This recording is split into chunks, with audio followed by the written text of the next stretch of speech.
Good day mga ka-Wizard Moto! For today's video ay tatalakayan natin ang isang motor na may kapareho sa Yamaha Force 155. Ito ay ang Yamaha S-Max 155 na unang inilabas taong 2015 sa bansang Taiwan. Nagkaroon po ito ng diversification at yun na nga po yung Yamaha Force 155 na inilabas din sa kasunod na taong 2016, also sa bansang Taiwan.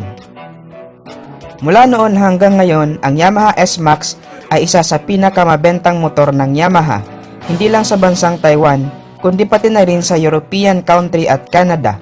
Anyway, ang tawag pala nila sa motor na to sa Europe market ay Yamaha Majesty 155. Pag-usapan pa natin kung ano ang specs ng motor na to at iilan pa niyang mga features. Pero bago tayo magpatuloy, kung bago ka pa lang sa channel ko, ay huwag kalimutan na mag-subscribe. Pakihit na rin ang notification bell icon para una kang maabisuhan sa ating next video upload. Maraming salamat sa walang sawang pagsuporta, mga solid kong subscribers. Sa Pilipinas ay nangunguna ang NMAX 155 sa may pinakamadaming gumagamit na scooter ng Yamaha. Ang pagtapat naman nito ng Honda sa ganitong kategorya ay ang Honda PCX 160. Ang motor na pag-uusapan natin ngayon, ang Yamaha S-Max 155, ay may karakter na kagaya ng sa Honda PCX 160 na naka-naked handlebar. Kaya tinagurian din itong sporty maxi scooter dahil ito ay naka-naked handlebar. Ang itsura naman nito ay kapareho ng sa Yamaha NMAX 155. Pero masasabi natin na lamang itong S-Max 155 sa dalawa dahil meron itong karakter na maikukonsidera natin na isa sa pinaka-importante na dapat magkaroon ang isang scooter sa makabagong panahon natin ngayon.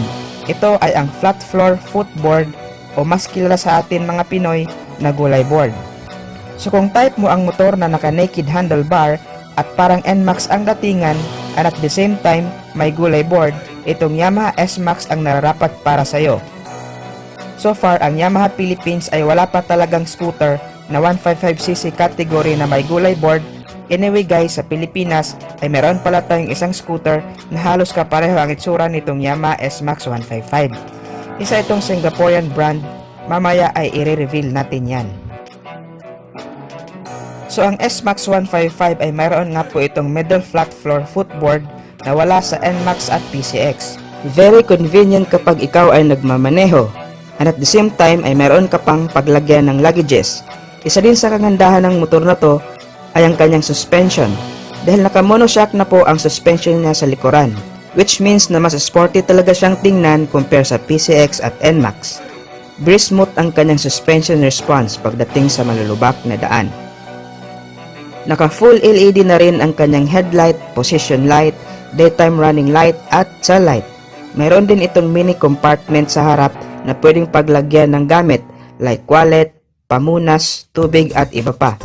Nakapaloob din sa mini side compartment ang 12 volts charging port para sa ating cellphone na alam naman nating sa panahon ngayon ay very useful talaga ang ganitong features. Lalong-lalo na sa atin mga delivery riders na kaakibat na ang cellphone sa kanilang trabaho. Kahiliran naman ito ang kanyang susian at ang kanyang fuel access, kagaya ng sa Yamaha Gravis na nasa harapan na ang kanyang fuel access. Speaking of fuel, ay mayroon itong fuel tank capacity na 7.4 liters. Average fuel consumption ay 37 km per liter. Pagdating naman sa underseat compartment ng motor na to, ay meron itong wide underseat compartment na kasya ang full face helmet at may extra space pa para lagyan ng jacket, gloves, documents at kung ano-ano pa. Meron din itong split type rear grab bar para hawakan ng ating pillion rider.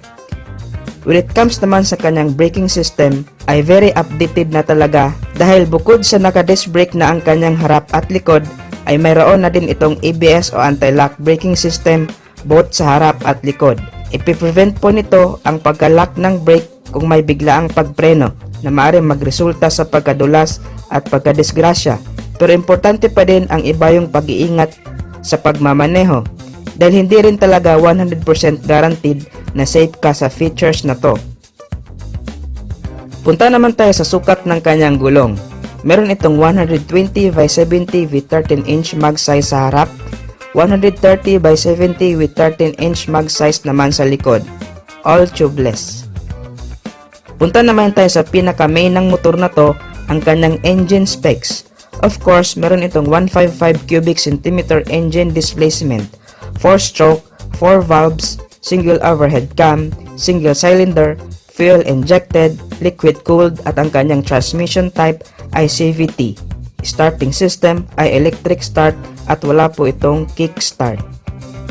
Sa overall specs and features ng motor na to ay almost the same lang din talaga ng sa Honda PCX at Yamaha NMAX.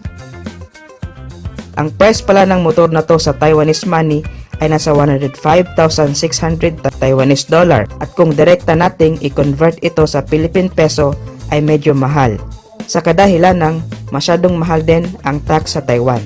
At kung dadalhin nga ito sa Pilipinas ay maaring bababa pa ang price nito.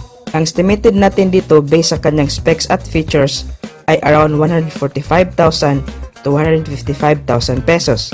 Hindi nating masyadong ilalayo ang price niya sa NMAX at PCX dahil halos pareho na rin sila ng scooter na to. So ngayon ay medyo malabo pa na mailabas ito sa Pilipinas, pero malay natin, kagaya ng nasabi ko sa iba kong video ay napaka-unpredictable ng Yamaha Philippines.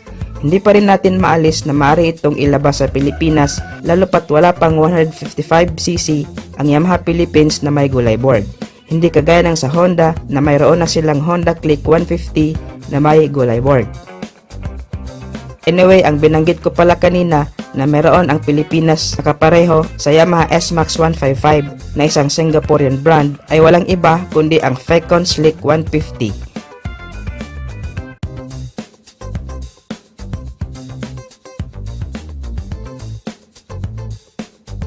So hanggang dito na lang muna tayo mga ka-Wizard Moto. Thanks for watching. Ride safe and God bless.